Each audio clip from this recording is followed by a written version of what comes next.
During the pre-production of our stop-motion fan film Transformers Shattered Glass, I was debating over the use of the official Shattered Glass Collection Starscream figure. While the mould itself is really fun and lends itself well to being animated, sadly there is not a single copy in existence that has not been affected by severe yellowing. I could have repainted the affected parts, but two things came up. Firstly, the affected areas are unpaintable plastic, and secondly, as I was researching for the film, I realised how many of the heroic Decepticons had a primarily white colour scheme.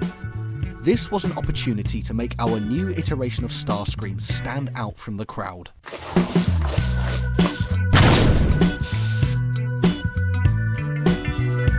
This is Shatteredverse Starscream.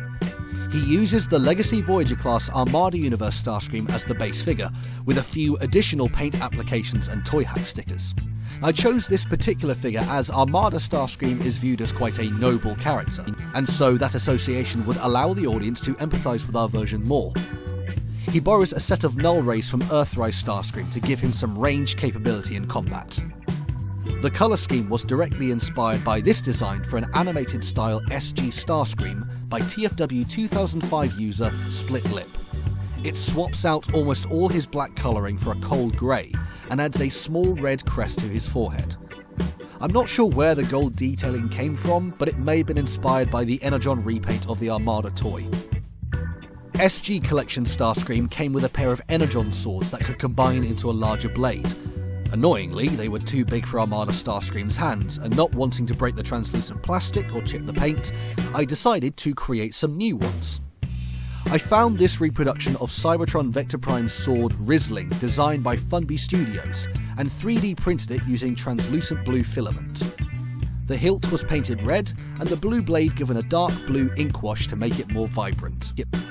I wanted to keep the mechanic of the sword splitting into two, and so I printed two versions that will be swapped out during filming and masked in the animation. I modified the split blades to have complete 5mm handles so that they would stay secure in his hands.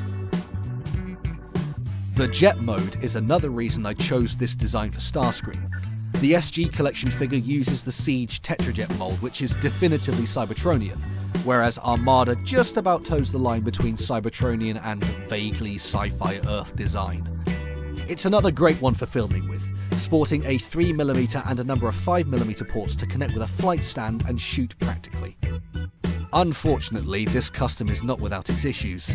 It seems that, like the Starscream it was intended to replace, there are areas of this Starscream toy with unpaintable plastic. Despite my best efforts, multiple applications of varnish and mid-shoot fixes, the repainted areas are prone to scratching and easily damaged. I'm not sure if this figure will appear in any future films due to the paint chipping and QC issues that plagued this particular release, but I think that it has accomplished exactly what I wanted to do, and made this new iteration of Starscream stand out from the crowd. Thanks for watching this video on Shatteredverse Starscream. You can check out the full gallery of images over on our Instagram page, and feel free to share your thoughts on this custom in the comments below.